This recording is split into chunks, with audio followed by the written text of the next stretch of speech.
Good morning दोस्तों।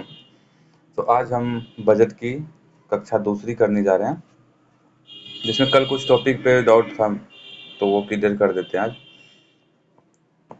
देखिए, budget में कल हमने पढ़ा था ये दिए गए ऋण की वापसी। दिए गए ऋण की वापसी का मतलब क्या होता है पता है? मतलब अगर आप किसी देश को ऋण दिए हैं, मतलब उधार दिए हैं, तो उसकी जब वापसी होती है, जबकि हम लोग पढ़ चुके हैं कि पूंजीगत व्यय में जो प्राप्ति होती है, पूंजीगत व्यय में जो प्राप्ति होती है उसमें हम लोग को लायबिलिटी होती है। और पूंजीगत व्यय में हम लोग को जो भी प्राप्तियां होगी, मतलब प्राप्तियां क्या होती है, जो अगर हम लोग विदेश से उधार लेते हैं तो वो प्राप्तियां जो है पूंजीगत प्राप्तियां में जाती हैं, ठीक ना। तो वो जो प्राप्तियां पूंजीगत प्राप्तियां में जाती है, इससे मतलब उसे लायबिलिटी लायबिलिटी उत्पन्न होती है। लायबिलिटी का मतलब कि उसके लिए हमको ब्याज देना पड़ता है, फिर या वो पैसा मुझे हम लोग को लौटाना पड़ता है, मतलब देश को लौटाना पड़ता है।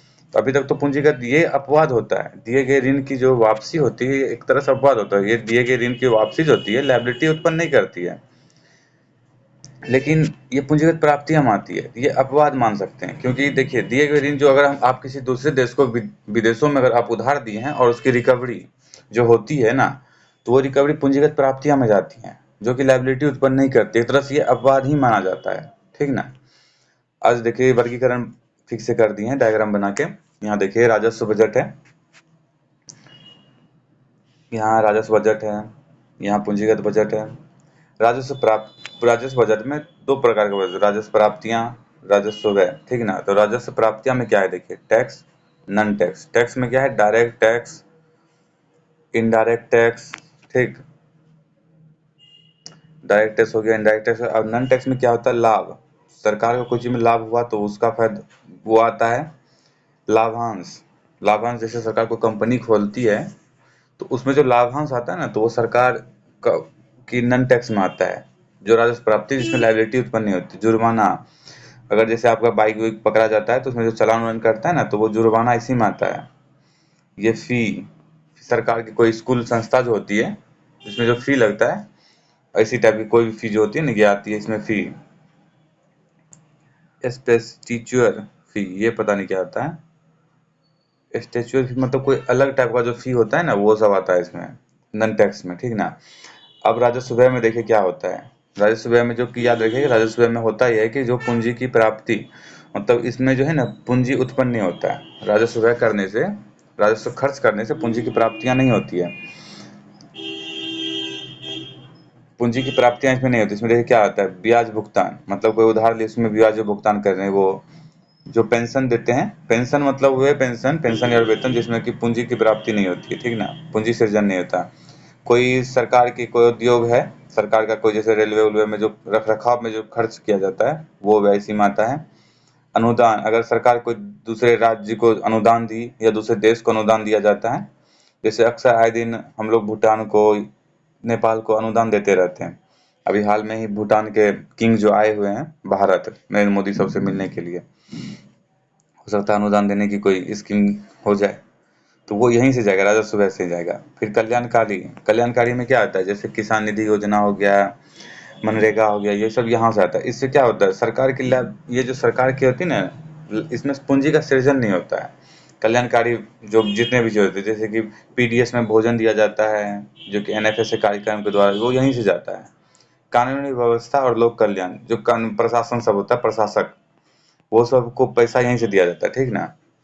तो इसमें क्या, जितने भी हम देख रहे हैं इसमें राजस्व व्यय में, ये एक तरफ से साफ दिख रहा है इसमें पूंजी की प्राप्तियां नहीं हो रही है, मतलब पूंजी का सृजन नहीं हो रहा, ठीक ना। तो अब यहाँ देखिए पूंजी प्राप्ति में क्या होता है। पूंजी प्राप्ति में जैसे विनिवेश किए, तो अब हम जानते हैं कि पूंजी प्राप्तियां जो होती है उसमें जो होता है क्या है कि लायबिलिटी उत्पन्न होती है। पूंजी प्राप्ति जो होती है इसमें, जैसे कि यहाँ राजस्व व्यय में जो होता है प्राप्ति जो होती है, राजस्व प्राप्ति, इसमें लायबिलिटी उत्पन्न नहीं होती, सरकार को इसके बदले कुछ देना नहीं होता है। लेकिन पूंजी प्राप्ति में सरकार इसके बदले कुछ देती है, कुछ ना कुछ जरूर देती है। जैसे विनिवेश हुआ तो सरकार की संपत्ति कम हो गई, निजीकरण हुआ, इसमें भी सरकार की संपत्ति कम हो जाती है। निजीकरण मतलब कि जो सरकार जो पहले चला रही थी, अब वो, अब क्या की वो एक कंपनी को दे दी, तो सरकार उससे पैसा तो जरूर दी, लेकिन उसके लिए क्या हुआ, उस कंपनी का स्वामित्व कम हो गया सरकार का। और भूमि, भूमि से जो प्राप्ति होता है, ये भूमि क्यों दिया है, भूमि भवन कार्यालय से इसके अंदर आता है। निजीकरण में भूमि भवन कार्यालय आता है, ठीक ना, पूंजी प्राप्तियां में। इसका जो निजीकरण किया जाता है, भूमि का, भवन का, कार्यालय कार्यालय सब भी होता है जो। इसमें देखिए ये जो कल पढ़ रहे थे, दिए गए ऋण की वापसी, ये रहा loan of recovery. Loan of recovery, जो लोन हम दिए हैं ना उसका जो मूलधन जो हम लोग का आता है तो वो पूंजी प्राप्तियां में आता है। ठीक,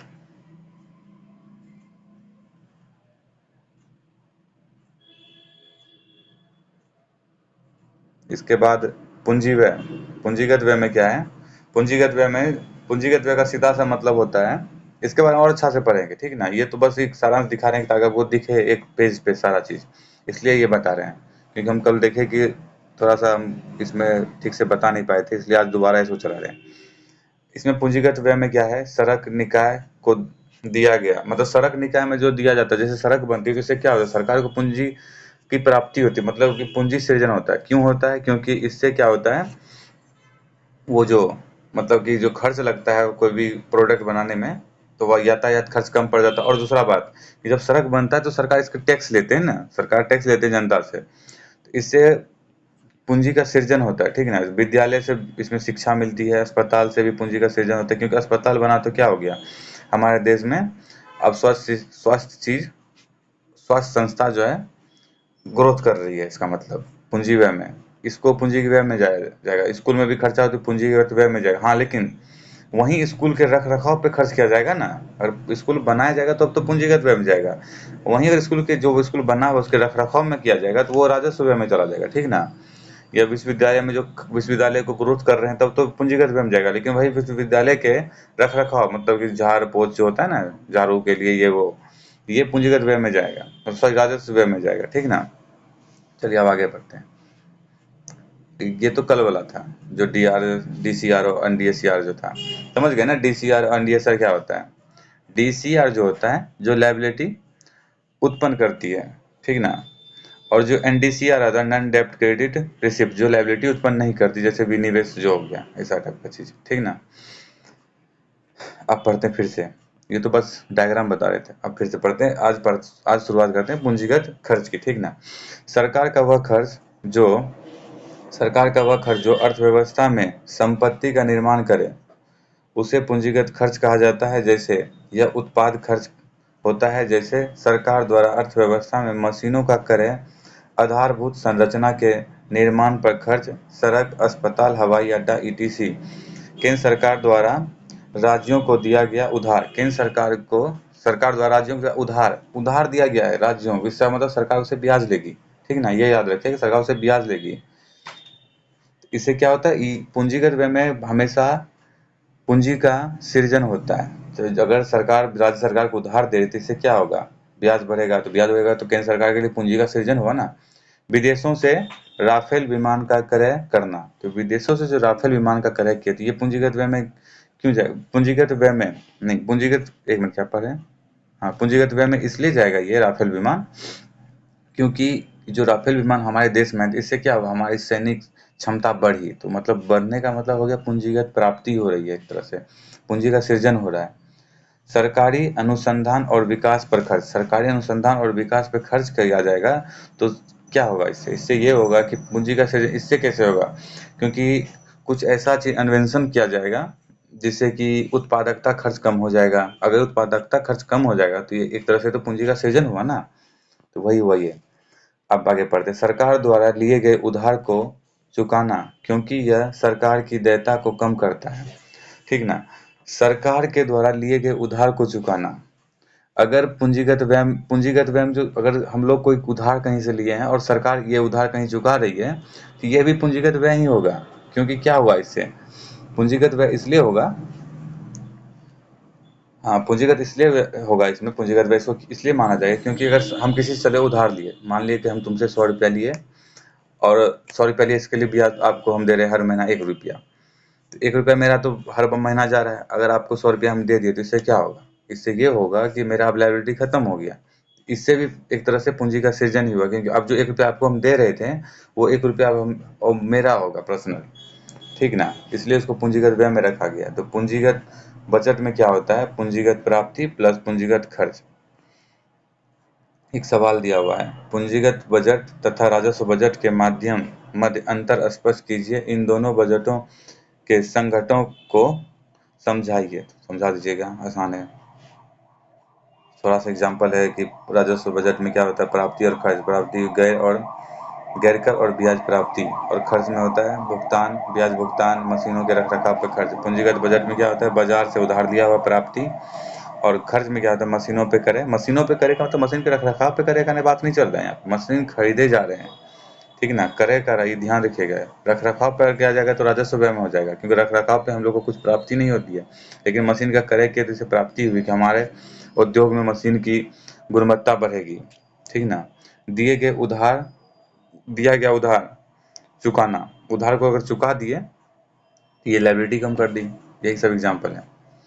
और भी सारा क्वेश्चन है, क्वेश्चन आप पढ़ लीजिएगा, थोड़ा सा रोक देते हैं, पढ़ लीजिएगा या पॉज करके पढ़ लीजिएगा। आगे बढ़ते हैं। राजस्व बजट का आधिक्य। राजस्व बजट का आधिक्य क्या मतलब होता है?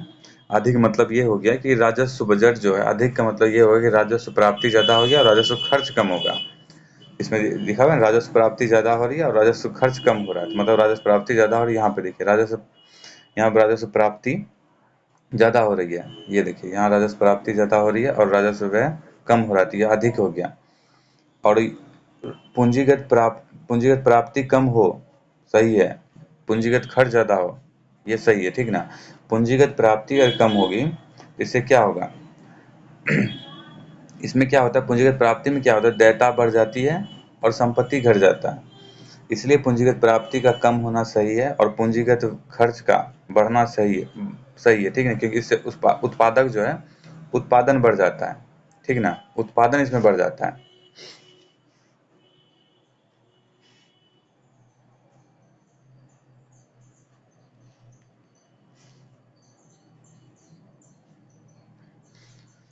चलिए अब आगे बढ़ते हैं। राजस्व बजट में अधिक का अर्थ होता है राजस्व प्राप्ति का राजस्व खर्च की तुलना में अधिक होना।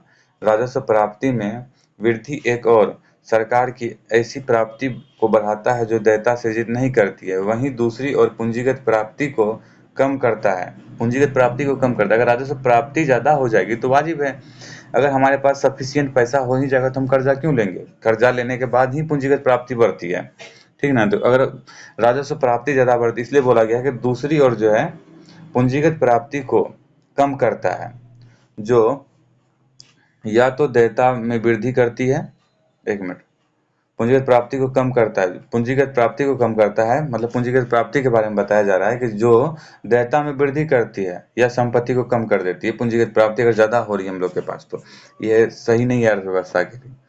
राजस्व बजट में आधिक्य का अर्थ होता है सरकार के राजस्व खर्च में कमी। यह एक और जहां गैर उत्पादक खर्च को कम करता है, तो वहीं दूसरी गैर उत्पादक खर्च, राजस्व खर्च में क्या होता है, गैर उत्पादक खर्च है, क्योंकि इसमें पूंजी का सृजन नहीं है, तो वही इसीलिए कहा गया कि गैर उत्पादक खर्च को कम करता है। तो दूसरी ओर पूंजीगत खर्च को बढ़ाता है, जिससे पूंजीगत खर्च अगर बढ़ेगा तो क्या होता है, पूंजी का सृजन होता है, इसलिए कहा है जिससे अर्थव्यवस्था में संपत्ति का निर्माण होता है। इस प्रकार राजस्व बजट में आधिक्य हमेशा प्रगतिशील अर्थव्यवस्था को प्रदर्शित करता है, ठीक। अब आगे पढ़ते हैं। पूंजीगत बजट में आधिक्य अगर हो जाएगा तो क्या होगा, अगर पूंजीगत प्राप्ति ज्यादा हो जाएगी और पूंजीगत खर्च पूंजीगत प्राप्ति ज्यादा हो जाए और पूंजीगत खर्च कम हो जाए, इससे क्या होगा, पूंजीगत प्राप्ति ज्यादा हो जाएगी तो क्या होगा, देयता बढ़ जाएगी और संपत्ति देश का कम होने लगेगा। वहीं पूंजीगत खर्च कम हो जाएगा तो उत्पादक खर्च भी है, जो है उत्पादक खर्च जो होता है वो बढ़ जाएगा। इसलिए बढ़ जाएगा कि पूंजीगत खर्च जो होता है अब संरचना पे किया जाता है, जिससे कि उत्पादक खर्च जो है ना कम हो जाता है। उत्पादक खर्च कम होने से उत्पादन ज्यादा हो पाता है, और इससे क्या हो जाएगा, अगर ऐसा हो गया कि पूंजीगत बजट जो है अधिक में रहेगा तो इससे होगा ये कि जो राजस्व प्राप्ति है, राजस्व प्राप्ति कम हो जाएगी और राजस्व खर्च बढ़ जाएगा। राजस्व खर्च बढ़ने का मतलब समझ रहे हैं कि क्या होगा, अब राजस्व खर्च बढ़ जाएगा तो इसका मतलब हमारा देश जो लोक कल्याण में ज्यादा ध्यान दे रहा है, लोक कल्याणकारी योजना बहुत ज्यादा लाया जा रहा है, और दूसरा कि अनुदान ज्यादा दिया जा रहा है। इससे जितना राजस्व खर्च बढ़ेगा राजस्व प्राप्ति कम हो जाएगी, इससे राजकोषीय घाटा भी हो जाएगा, जिसके बारे में आगे पढ़ेंगे, ठीक।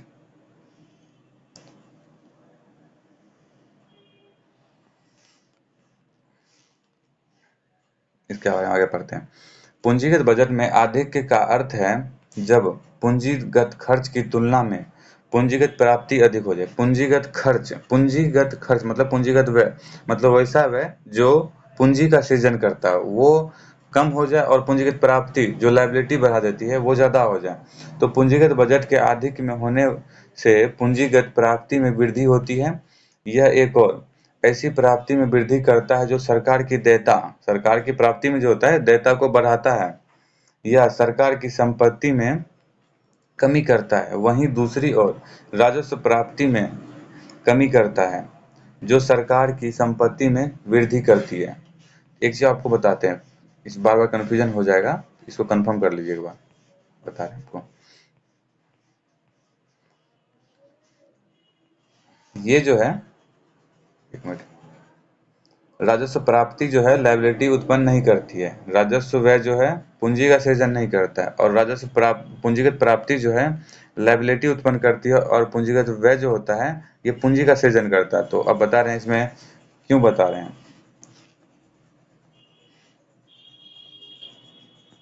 अगर पूंजीगत प्राप्ति ज़्यादा हो रहा है, सही है, और पूंजीगत व्यय ज़्यादा हो रहा है, तो बिल्कुल सही है अर्थव्यवस्था के, लेकिन ये गलत है, लेकिन फिर भी कहीं-कहीं करना पड़ता है, जैसे अनुदान कभी-कभी देना पड़ता है, और कल्याणकारी योजना जो है ये लाना पड़ता है, क्योंकि कल्याणकारी हमारा देश जो है गरीबी में से जूझ रहा है। तो इसके लिए कुछ गरीब के लिए अनुदान, जैसे कि एनएफएसए कार्यक्रम जो लाए गए, यहीं से लाए गए, तो ये इम्पोर्टेंट भी है लाना, लेकिन इसको सरकार जो है इसकी सीमा निर्धारित कर दे तो ज़्यादा बेटर रहेगा, ठीक ना।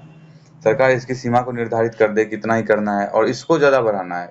इसको ज़्यादा बढ़ाने से उत्पादक खर्च कम हो जाएगा, हम लोग का उत्पादक खर्च कम हो जाएगा तो उत्पादन ज़्यादा होगा, और अगर राजस्व प्राप्ति ज़्यादा होगी तो ऑब्जेक्ट मतलब पक्का है कि राजस्व प्राप्ति ज़्यादा होगी तो पूंजीगत प्राप्ति क्या होता है, इसमें अपने प्रॉपर्टी को बेचना पड़ता है, सरकार विनिवेश कर देती है, निजीकरण कर देती है, या तो दूसरे देशों से उधार लेती है। इसमें सिर्फ अपवाद के नाम पे ये है, जो पूंजीगत प्राप्ति जो लायबिलिटी उत्पन्न नहीं करती, लोन अवधि खबरी जो होता है उत्पादन ये जो है लायबिलिटी उत्पन्न नहीं करती, इसको ध्यान रखिएगा। बहुत कंफ्यूजन होता है इसमें बहुत बच्चों को।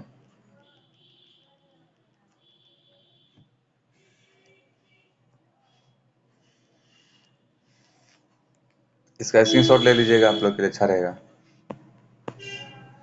चलिए, अब कहाँ पे थे, वहाँ पढ़ते हैं। पूंजीगत अधिक पढ़ रहे थे,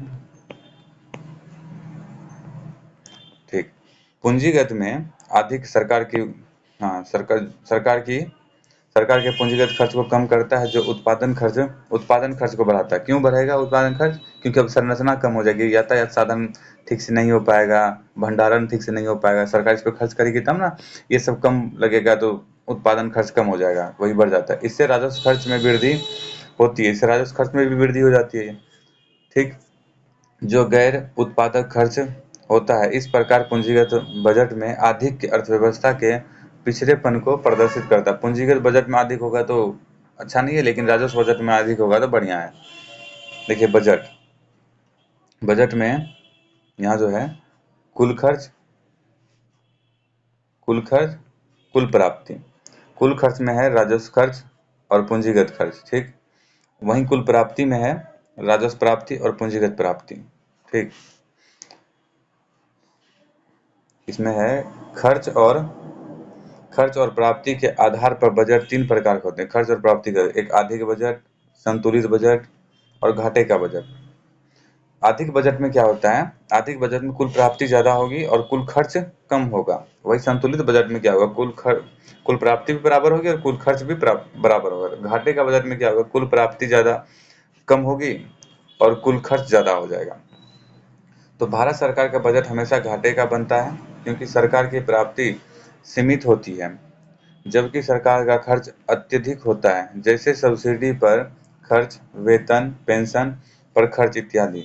साल दर साल सरकार अपने घाटे को कम करने के लिए निम्न प्रयास करती है। ये जो सवाल है ना, ISPD 2015-16 में पूछा गया था। राजस्व खर्च में कमी, ये जो सवाल है इसका जवाब ये नीचे है। राजस्व खर्च में कमी करेंगे, सब्सिडी राजस्व खर्च में कमी करेंगे, जो कि पता है कि फिर से बता रहे हैं, राजस्व खर्च जो होता है सरकार मतलब अर्थव्यवस्था में पूंजी का सृजन नहीं करता है, यही है। सब्सिडी को युक्ति संगत बनाना चाहिए। सब्सिडी को युक्ति जो अभी बोले ना, कल्याणकारी जो NFA कार्यक्रम है, इसको एक सीमित करना चाहिए। जो 85 करोड़ आदमी उसमें अभी संलग्न है, मतलब उसके अंदर आते हैं, उसको कम करके लिमिटेड करना चाहिए, जिसमें जिसको सही में जरूरत हो उसके लिए वो लागू करना चाहिए, वही है। अर्थात गैर उपयोगी सब्सिडी को समाप्त कर देना। मतलब गैर उपयोगी सब्सिडी का अर्थ है सब्सिडी का लाभ वे वर्ग लेते हैं जिन्हें सब्सिडी की आवश्यकता नहीं है, ठीक ना।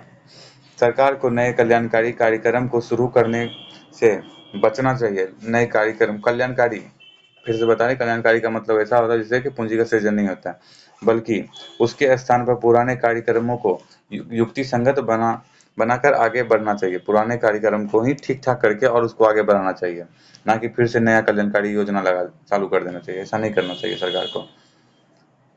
सरकार को गैर आवश्यक खर्च को समाप्त कर देना चाहिए। गैर आवश्यक खर्च मतलब ऐसा खर्च जिसका कोई जरूरत है नहीं। सरकार को राजस्व प्राप्ति में वृद्धि करनी चाहिए। सरकार को कर आधार को बढ़ाना चाहिए। कर आधार को बढ़ाना चाहिए, ना कि कर के दर को बढ़ाना चाहिए।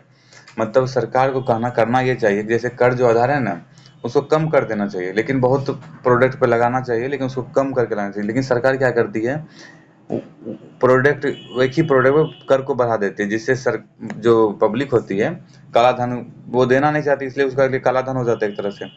सरकार को करना ये चाहिए था कि हर प्रोडक्ट पर कम कर लगाए, लेकिन कर आधार को बढ़ा दे, ठीक। तो सरकार ये नहीं करती है, सरकार एक ही प्रोडक्ट पे कर को बढ़ा देती है, जिससे जनता को बहुत प्रॉब्लम होता है। इससे राजस्व प्राप्ति भी नहीं होती, क्योंकि ज्यादातर संभावना हो जाता है कि भौतिक बचत बढ़ जाएगा। भौतिक बचत, पता है कि भौतिक बचत जो होता है काला धन का सृजन करता है। काला धन का मतलब वैसा पूंजी जिसपे कि कर ना चुकाया जाए सरकार को। तो कर की दर को कम करना चाहिए, ठीक। उन लोगों को कर के दायरे में लाना चाहिए जो कर देने योग्य होते हैं फिर भी कर नहीं चुकाते हैं। कर चोरी को रोकना चाहिए, जो अभी बताएं। अब पढ़ते हैं आदर्श बजट का गुण क्या होता है। आदर्श बजट के लिए आधिक्य बजट, घाटे का बजट और संतुलित बजट का परीक्षण करना आवश्यक है। आदर्श बजट के लिए जो है ना, अधिक बजट के घाटे और संतुलित बजट का परीक्षण करना चाहिए। पहले देखते हैं अधिक बजट। जब सरकार की कुल प्राप्ति उसके कुल खर्च से अधिक हो, कुल प्राप्ति उसके कुल खर्च से अधिक हो जाए तो उसे अधिक बजट कहा जाता है। सरकार की कुल प्राप्ति उसके कुल खर्च से अधिक हो जाए तो उसे अधिक का बजट कहा जाता है। भारत के संदर्भ में सरकार की प्राप्ति सीमित होती है, जबकि उसकी तुलना में सरकार के खर्च अधिक होते हैं। सरकार अधिक बजट को बनाने के लिए खर्च को सीमित या कम करने का प्रयास करती है। अधिक बजट उच्च मुद्रास्फीति के समय अनुकूल माना जाता है। अधिक बजट जो है मुद्रास्फीति के समय अनुकूल माना जाता है। इससे देखिए क्या होता है, मतलब मुद्रास्फीति है, इसका मतलब तरलता बढ़ गई, मतलब रुपया ज्यादा हो गया अर्थव्यवस्था में, तो कुल प्राप्ति उसके कुल खर्च से अधिक होता है। कुल प्राप्ति उसके कुल खर्च से अधिक होता है। मतलब सरकार जो इस समय क्या करती है, कुल खर्च मतलब प्राप्ति ज्यादा होता है, खर्च कम होता है। खर्च कम होता है इसका मतलब है कि सरकार ब्याज दर को बढ़ा के रखी है, कर के दर को भी बढ़ा के रखी है। तो मतलब जो मुद्रास्फीति है, मुद्रास्फीति को रोकने के लिए अनुकूल होता है आधिक्य का बचत, क्योंकि मुद्रास्फीति है तो तरलता है ज्यादा, तरलता को कम करने के लिए सरकार ये नीति लाती है। खर्च को सीमित करके बाजार में तरलता को नियंत्रित करती है, वही जो हम बताए अभी, जिससे उच्च मुद्रास्फीति भी नियंत्रित होता है। किंतु सामान्य स्थिति में अधिक बजट अर्थव्यवस्था के लिए अनुकूल नहीं होता है। कारण सरकार खर्च को सीमित करने के लिए पूंजीगत खर्च और राजस्व खर्च में कमी कर देती है। पूंजीगत खर्च और राजस्व खर्च दोनों में कमी कर देती है सरकार। पूंजीगत खर्च में कमी अर्थव्यवस्था में संपत्ति निर्माण को हतोत्साहित कर सकता है, जबकि राजस्व खर्च में कमी देश में गरीबी और असमानता को बढ़ा सकता है, जो भारतीय अर्थव्यवस्था के समावेशी विकास के लिए बेहतर नहीं होता। देखिए, पूंजीगत खर्च अगर कम करती है तो ये जो अवसंरचना बनता है, अवसंरचना, रोड निर्माण या कोई ऐसा चीज जिसका यूज जैसे अस्पताल, विद्यालय, इस सब पे सरकार जो खर्च करती है, अगर इसको कम कर देगी तो संपत्ति का निर्माण करने वाला जो प्रोडक्ट बनता है हतोत्साहित हो जाएगा। और वहीं दूसरी तरफ राजस्व खर्च अगर कम करती है तो हमारे देश में पता है कि गरीबी बहुत ज्यादा है, तो बहुत आदमी जो सरकार पे ही डिपेंड है कि सरकार कुछ देंगे तो खाना पीना उसका होता है। तो राजस्व खर्च अगर सरकार कम कर देगी तो दिक्कत है ना अर्थव्यवस्था के लिए, हमारे अर्थव्यवस्था के लिए। चीन की अर्थव्यवस्था के लिए नहीं, भारतीय अर्थव्यवस्था के लिए सिर्फ किया है। अब पढ़ते घाटे का बजट। जब सरकार का कुल खर्च उसकी प्राप्ति से अधिक होता है, कुल खर्च जो होता है उसकी प्राप्ति से अधिक हो जाए, मतलब खर्च ज़्यादा हो जाए और प्राप्ति कम हो जाए, तो उसे घाटे का बजट कहा जाता है। अर्थव्यवस्था में सुस्ती या मंदी की स्थिति में क्या होता है, सी मतलब परिवार का खर्च कम हो जाता है, आई मतलब निजी कंपनी का खर्च कम हो जाता है, तो उस समय सरकार काउंटर करती है, काउंटर करके गवर्नमेंट जो अपना खर्च बढ़ाती है। तो वही है, सरकार अर्थव्यवस्था में मांग में वृद्धि के लिए खर्च को बढ़ा देती है, जो घाटे के बजट के रूप में परिवर्तित हो जाता है, किंतु समान परिस्थिति में घाटे का बजट अर्थव्यवस्था में अनुकूल नहीं माना जाता है। यह सरकार की बाजार उधारी में वृद्धि कर सकता है, क्योंकि सरकार की अगर प्राप्ति कम होगा और खर्च ज्यादा होगा तो मतलब सरकार उधार ज्यादा ले रही है, चाहे बाजार से चाहे दूसरे देश से, जिससे सरकार की ब्याज देयता बढ़ जाती है। वाजिब उधार लेगी तो ब्याज देना पड़ेगा। यह बाजार में मुद्रास्फीति दर में वृद्धि कर सकता है, मुद्रास्फीति दर में वृद्धि इसलिए कर सकता है क्योंकि तरलता बढ़ जाएगी, मतलब लायबिलिटी कहते हैं, लिक्विडिटी बढ़ जाएगी।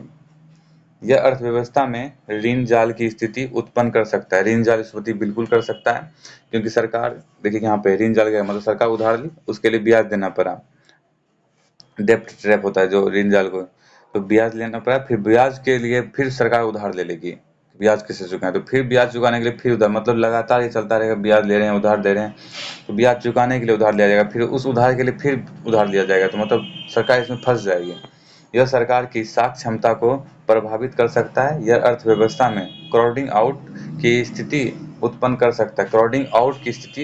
सकता है, जिससे निजी क्षेत्र प्रभावित हो सकती है।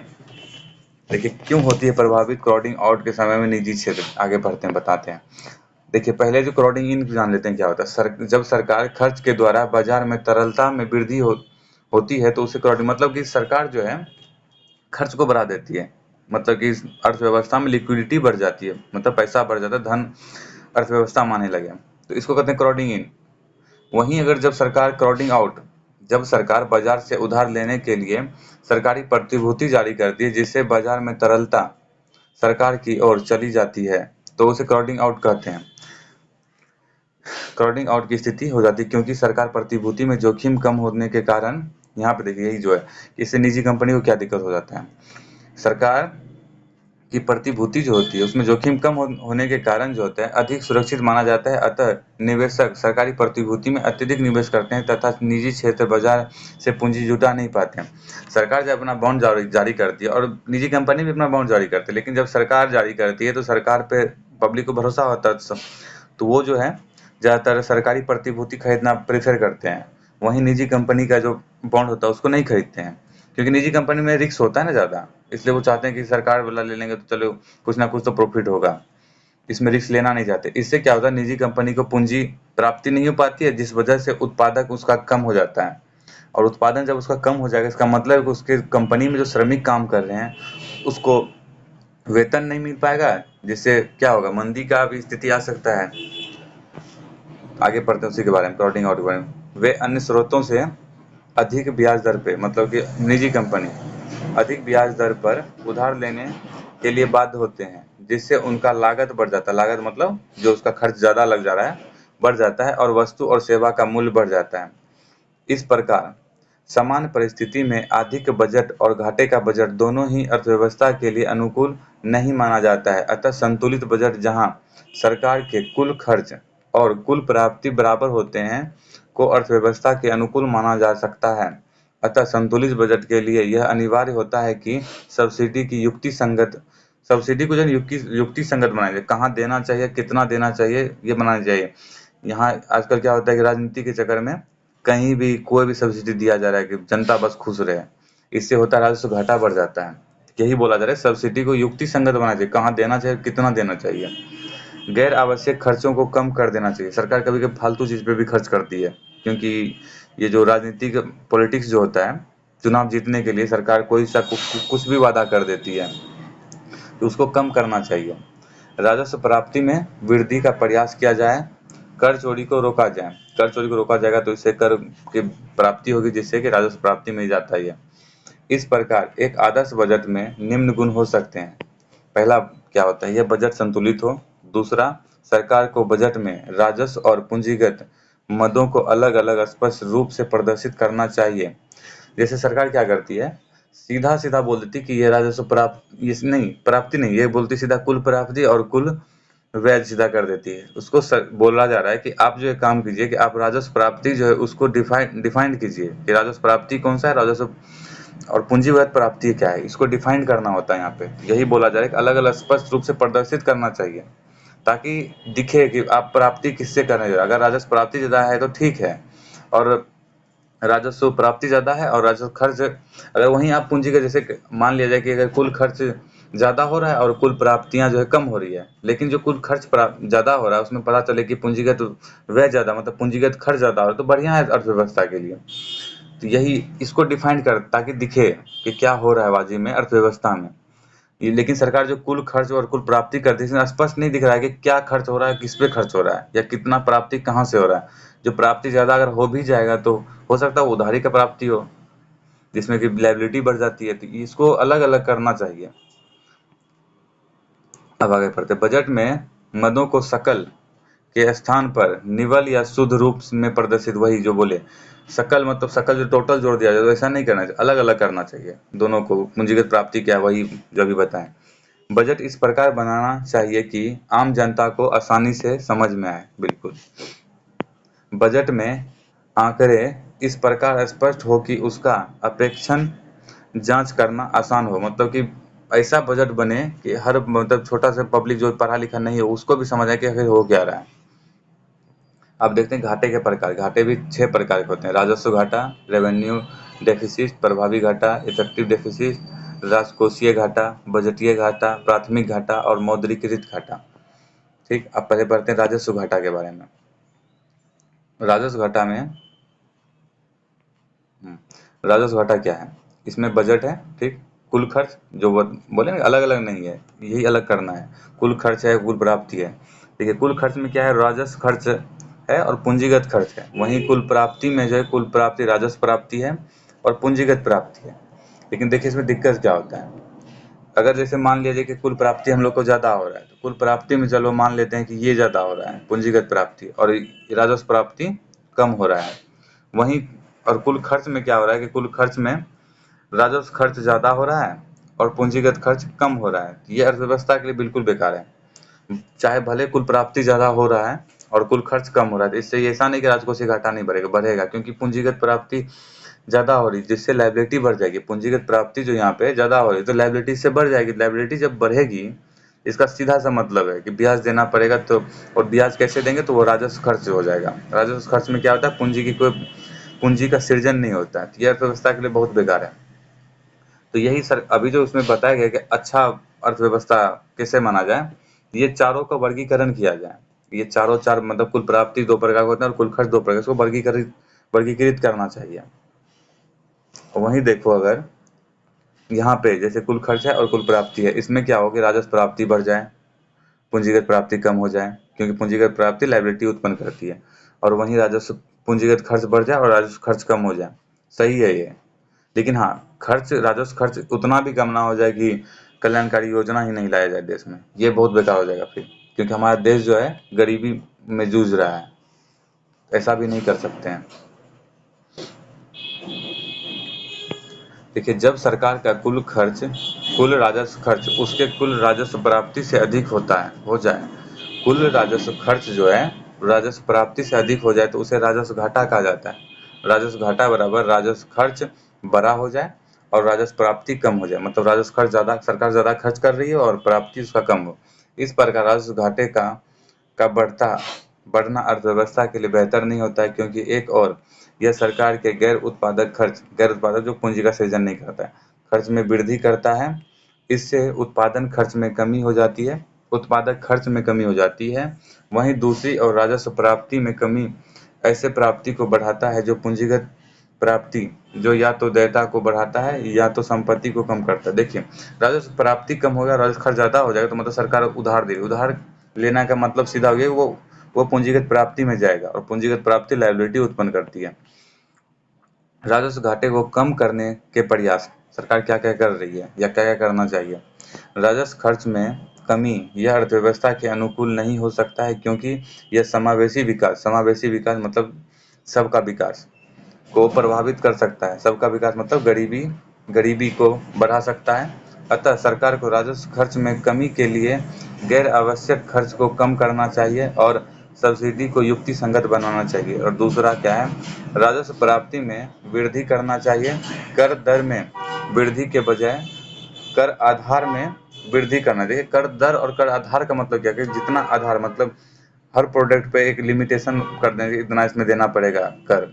या ये कर सकते हैं कि जैसे क्या होता है कि जैसे किसी पे इनकम टैक्स जो लगता है, इनकम टैक्स रेट जो हो जाता है कि एक ही व्यक्ति पे ज़्यादा कर थोप दिया जाता है, जिससे वो चाहता है कि कर नहीं दें। अगर वही उसको कम कर दिया जाए, और जैसे कि होता है कि जैसे कि 10 लाख पे जिसका 10 लाख सालाना है तो उसको कर देना पड़ता है, और जिसका 2 लाख सालाना उसको नहीं दे, तो ऐसा करना चाहिए जैसे जिसका 2 लाख सालाना है उसको भी कम से कम 1% देना चाहिए, और जो जिसका 10 लाख उसको भी 1% देना चाहिए। इससे क्या होगा कि कर का आधार बढ़ जाएगा, ना कि कर का ब्याज दर बढ़ जाएगा। कर की दर में वृद्धि इसमें नहीं होगी, कर का आधार बढ़ जाएगा, मतलब कि पूरा देश में बहुत ज़्यादा आदमी कर देंगे, जिससे कि उसमें देने में दिक्कत नहीं होगी। 1% अगर देगा तो वही इसमें बताया जा रहा है कि कर के आधार में वृद्धि करना चाहिए, जिससे कि जो बोले कि चोरी रुक जाएगा, कर की चोरी में रोकने का प्रयास करना चाहिए। अब देखिए, राजस्व घाटे को कम करने के लिए बाजार उधारी का उपयोग, सरकार को गैर उत्पादक खर्च के लिए उधार लेने से बचना चाहिए, जो बाजार से उधार ले लेती है। प्रभावी घाटा के बारे में जानते हैं। प्रभावी राजस्व घाटा क्या होता है? जीसीसीए अनुदान, great creation for capital assets, अनुदान जिसका उपयोग संपत्ति निर्माण में हुआ हो। मतलब ऐसा अनुदान, मतलब जो सरकार अगर कोई दूसरे राज्य सरकार को अनुदान दी और उससे जो है संपत्ति का निर्माण हो जाए, वही है जीसीसीए। प्रभावी राजस्व घाटे की शुरुआत वर्ष 2011-12 वित्त वर्ष 2011-12 में 13वें वित्त आयोग की सिफारिश पर हुआ। 13वें वित्त आयोग की सिफारिश, जबकि इसे एफआरबीएम कानून में वर्ष 2012-13 में शामिल किया गया। जब राजस्व घाटे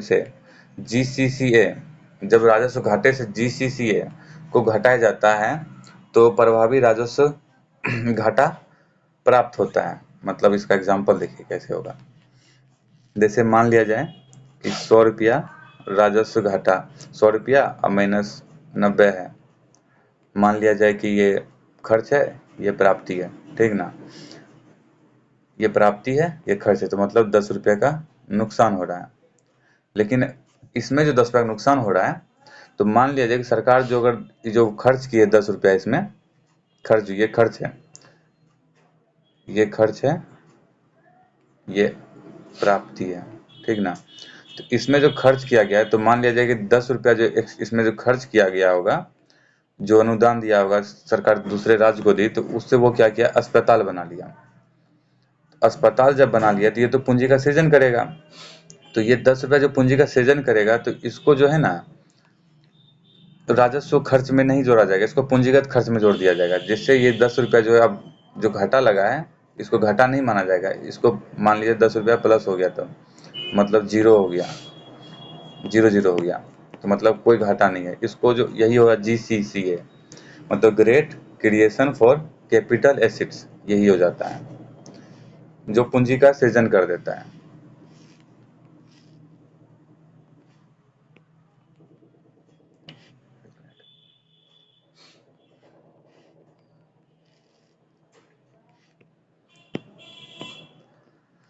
राजस्व घाटा बराबर राजस्व घाटा माइनस जीसीसीए। राजस्व घाटा मतलब सरकार यदि संपत्ति, राजस्व घाटा में जीसीसीए मतलब ऐसा अनुदान, या ऐसा अनुदान ही मान लो, ऐसा अनुदान जो कि राज्य सरकार जो है ना किसी पूंजीगत व्यय में खर्च किया हो, ठीक है, जो आधारभूत संरचना के लिए खर्च किया हो, तो उसको माइनस कर दिया जाता है। ये प्रभावी राजस्व घाटा हो जाता है, प्रभावी राजस्व घाटा निकलेगा इससे। यदि सरकार संपत्ति निर्माण के लिए अनुदान देती है, जो अब इसको डेप्थ में जानते हैं, जब सरकार अनुदान देती है तो उसे राजस्व खर्च माना जाता है। यह राजस्व घाटे में शामिल होता है, किंतु जब उस अनुदान से संपत्ति का निर्माण होता है तो वह पूंजीगत खर्च में शामिल होता है, अतः उसे राजस्व घाटे से घटाया जाता है है, इसे ही प्रभावी राजस्व घाटा कहा जाता है। प्रभावी राजस्व मतलब राजस्व घाटा से अगर हम घटा दिए वो घाटा, मतलब वो व्यय घटा देंगे जैसे कि शामिल पूंजीगत व्यय में खर्च किया गया हो, जो अनुदान में हो, अनुदान में ही कंफर्म ये याद रखना कि अनुदान दिया हो, क्योंकि अनुदान दिया हो उस वो अनुदान जो है दूसरे राज्य को जो दिया गया हो वो पूंजीगत खर्च में दूसरा राज्य जिसको दिया गया, जैसे मान लिया जाए कि केंद्र सरकार बिहार को दी 10 लाख रुपया अनुदान दी, जिसका कि उसको कोई प्रॉफिट नहीं होगा केंद्र सरकार को, लेकिन जो अनुदान बिहार सरकार को दिया गया है और बिहार सरकार इसको इससे पूंजी का निर्माण कर ली, तो ये माइनस हो जाएगा राजस्व घाटे से। क्योंकि ऐसा इसलिए होगा, ऐसा इसलिए किया जाता है क्योंकि जो बिहार में हुआ तो बिहार तो केंद्र सरकार के अंदर आता है, तो इससे क्या होगा, हमारे भारत की अर्थव्यवस्था को ही नहीं ग्रोथ होगा, इसलिए इसको माइनस किया जाता है। प्रभावी घाटा में इसको माइनस कर दिया जाता है, राजस्व घाटा में ही प्रभावी। आप पढ़ते हैं इसका आगे, इसे प्रभावी राजस्व घाटा कहा जाता है। प्रभावी पूंजीगत खर्च जब जीसीसीए को पूंजीगत से खर्च किया जाता है तो उसे प्रभावी पूंजीगत खर्च कहा जाता है। प्रभावी पूंजीगत खर्च बराबर होता है पूंजीगत खर्च प्लस जीसीसीए, मतलब वही उसका उल्टा कर दिया गया है। प्रभावी पूंजीगत खर्च निकालने के लिए पूंजीगत खर्च मतलब जितना पूंजीगत खर्च किया और प्लस जीसीसीए कर उसको जोड़ दिया जाता है। राजस्व घाटा और प्रभावी राजस्व घाटा में अंतर क्या होता है? राजस्व घाटे की तुलना में राजस्व घाटे की तुलना में प्रभावी राजस्व घाटा शुद्ध उपभोग खर्च को प्रदर्शित करता है, बिल्कुल करता है, क्योंकि इसे जीसीसीए इसमें जीसीसीए शामिल नहीं होता है, जो पूंजीगत खर्च का भाग होता है। देखिए 2023-24 में 23-24 के बजट में सरकार का अनुमानित पूंजीगत खर्च था 10 लाख रुपया, जबकि प्रभावी पूंजीगत खर्च था 14 लाख रुपया, 14 लाख करोड़ रुपया था। ये बढ़ जाता है, प्रभावी पूंजीगत खर्च को जोड़ दिया जाता है। तो आज की कक्षा यहीं समाप्त करते हैं। जय हिंद।